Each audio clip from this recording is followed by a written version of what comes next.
Meeting at 5:37, but it very quickly, after roll call, went into non-public session, and we are now back out of non-public session. So do you need a motion to seal? Yes, we do. So I move that we seal the minutes from the non-public session that was just concluded until January 9, 2023, During the during the city council meeting. action items. Second. All in favor? Aye. Great. And you have two sets of minutes from October 21st, 2022. Are there any changes to the non-public minutes? I believe that's a no. I wasn't there, so I'm abstaining from those.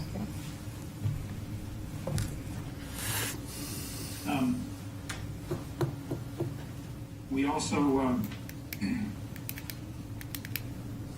I would look for a motion to unseal the non-public meeting minutes of November 29, 2022. We haven't approved the other minutes, have we? Do you want to do these all at once or one at a time? I'm thinking we should start, October. Counselor Tabor, with approve the minutes of October 21st, 2022. We have a set of public and non-public. Okay, I'm That- sorry, I skipped ahead. Eager. Yes, sample motion will be to approve the minutes of October 21, 2022, and approve the minutes of November 29, 2022. Second. So moved. Okay. All those in favor? Aye. Aye. And now we get to the non-public portion of the minutes of November 29, 2022. I would be looking for a motion to unseal those non-public minutes. I'll make a motion that we unseal non-public meeting minutes from November 29th, 2022 and October 21st, 2022 at the as of November 9th, 2023 at the city council meeting. January 9th, January 9th. What did I say? November. November. I just said November. January 9th, 2023 at the city council meeting during the action items portion of the meeting. I think you said October 22nd. October 21st, 2022 I did. That one I know I got right because I could look at them down here. It's the other one I had to pull off in my head. I second that motion. Okay. All those in favor? Aye.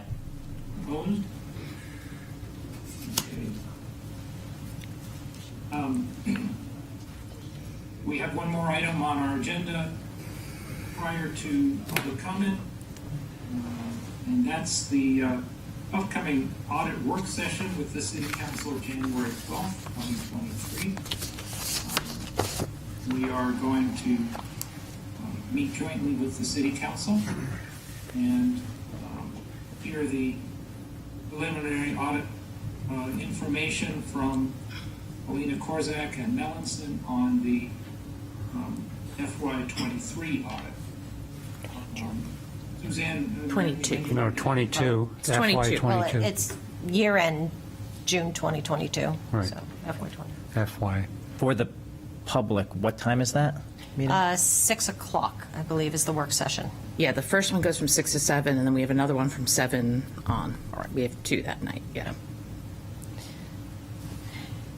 And so Alina Korsak will be prepared to make a presentation. And just as for those who may be watching, on the city's website will be the final audit report, along with the management letter and the city's annual comprehensive financial report. So all of that information will be on the city's website. A press release will be going out so that all of those documents can be reviewed by not only members of the committee, but members of the public in advance of the work session, which will be held on the 12th. It is typical. There is a section for public comment as well that evening. It would be helpful to know if all of the audit committee members are going to be there, because in which case we'll make sure there's enough chairs. So if you maybe on Wednesday, just shoot me a note, and we'll make sure that if you are planning to attend, that we have Where will that space be? at the table. It'll be right here in City Council chambers, and it will be broadcast. So, Okay, thank you. I plan to attend. I will be attending as well. great. I plan on attending. Okay. You know I'm going to be there. Yes, so the agenda has, I believe, gone up on the website. So you'll see, like I said, a presentation, then an opportunity for question and answer on the part of the audit committee members and the city council, and then that opportunity for public comment. So, well, that's the information I had to share relative to the work session. Public comment now, huh? Unless there's any more discussion on that, we can move on to public comment.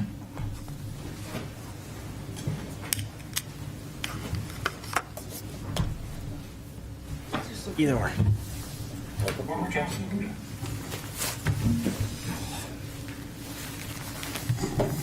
Good evening. Peter Huda, 280 South Street. From the limited amount of information I was able to glean from this meeting, none. I guess I just have one question. I guess my question is, what made the audit committee decide not to do and follow the RFP and have a meeting with Elena first before presenting to the governing body and the council? It was in the RFP that this would be done. So I guess my question is, what prompted the committee to decide not to do that and go right into the presentation to the public and to the city council? I don't know if you could answer now, but that's my only, that's my question. And I guess my other question would be, at that time that you unsealed the minutes from, if I followed right, October 21st and the 29th, will the public be able to view those minutes? Will they be included in the agenda? And how is that gonna work? Since this is a unique situation that hasn't really occurred before. That's all I have. Thank you. If, Councilor Tabor, if you'd like, I can address the minutes issue. Yes, please do. Once we unseal the minutes from the non-public session, I think it would be quite logical, frankly, to update them on the city's website. Typically, once minutes are approved, we put them on the city's website in final form indicating that they've been approved. So now that they've been unsealed, I think both sets of minutes could go up on the website. So it would be under the meeting calendar item where we tend to put the final minutes. So you could look for them there. Just give us some time on the 10th to I was gonna get say the it'd be housekeeping Tuesday. done. Yep. So it won't be before the meeting. You guys keep- He'll be out. Come back over. And there'll also be we'll also be unsealing the minutes from Yes. from tonight. Correct. Yep. Thank you. Okay, so if I may, Chair Tabor, so it'll be on the day after everything occurs, and it'll be will it be in the audit committee meeting minutes, or will it be in the city council meeting minutes because it's one of those sections? So in terms of the minutes of this audit committee, it will show up under the audit committee agenda meeting notice. So when you go to the website and you go to the calendar, you know how you can look at past meetings? Yeah. Have you ever done, okay. So you go to past meetings, click on, say, the November 29th, 2022 meeting, and you'll see two sets of minutes that have been approved and released. If I may ask another question, sorry. I know. For clarification only, Okay, so all of this will be available before the meeting. I noticed that it's scheduled for January 12th with the council. Correct. I will endeavor to work with staff to get all of the released minutes up on the website by the end of the day on the 10th, so that they would be available for anyone to look at them for the work session on the audit. So, one more question. So the work session, is that going to be public or non-public? And will the public have a time to speak? Councilor Taylor, should I keep answering? Are you comfortable? Well, I think it's worth the public Yeah. knowing that, yes, Okay. that session is public. Yep. And there will be public comment. Okay, thank you very much. Thank you, Peter. Do we have anybody else? Comment We on have Zoom? no one on Zoom, Except John. except you. I would like to speak briefly to Peter's question regarding the audit committee meeting with the auditor. This is something which has been mentioned in several RFPs in the past, and it's an aspect of municipal auditing that's outlined in the GFOA booklet. That's an important quality of maintaining an independent audit, that the auditor and the audit committee meet separately prior to the ACFR being presented. And that this would then be an opportunity for the auditor to raise any questions or comments, and for the audit committee to be able to have an open, frank discussion in closed session. I know that we have yet to do that. It's something I've looked forward to, but and so I hope that and I don't see it happening this year as well. I do hope that with the new auditor, that is something that we might be able to put into place in the coming years.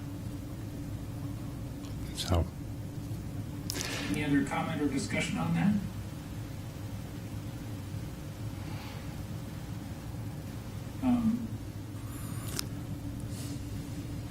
I mean, I can respond if you want me to, but I think this is ground we've covered before, which is the ordinance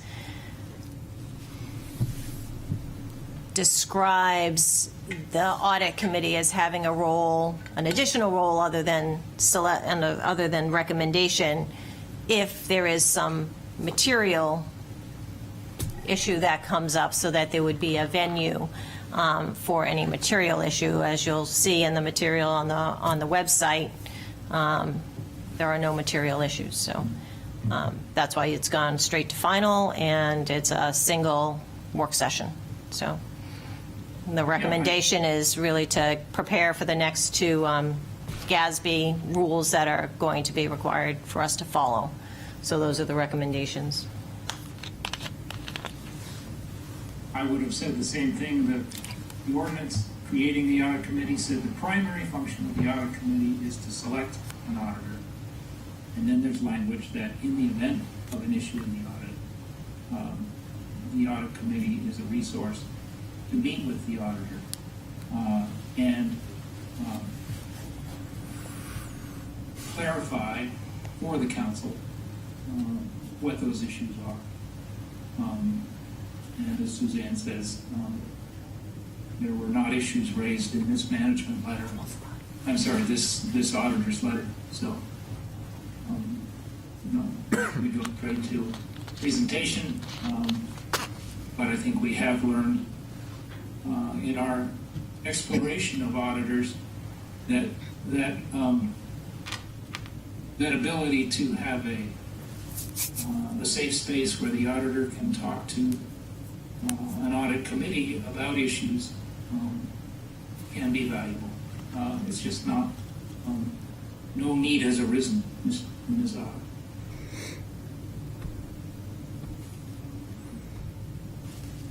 I think we need a motion to adjourn. I move that we adjourn. Second. Is there a second? Yep, there was. Josh. Okay, all in favor? Aye. All right, thanks, everybody.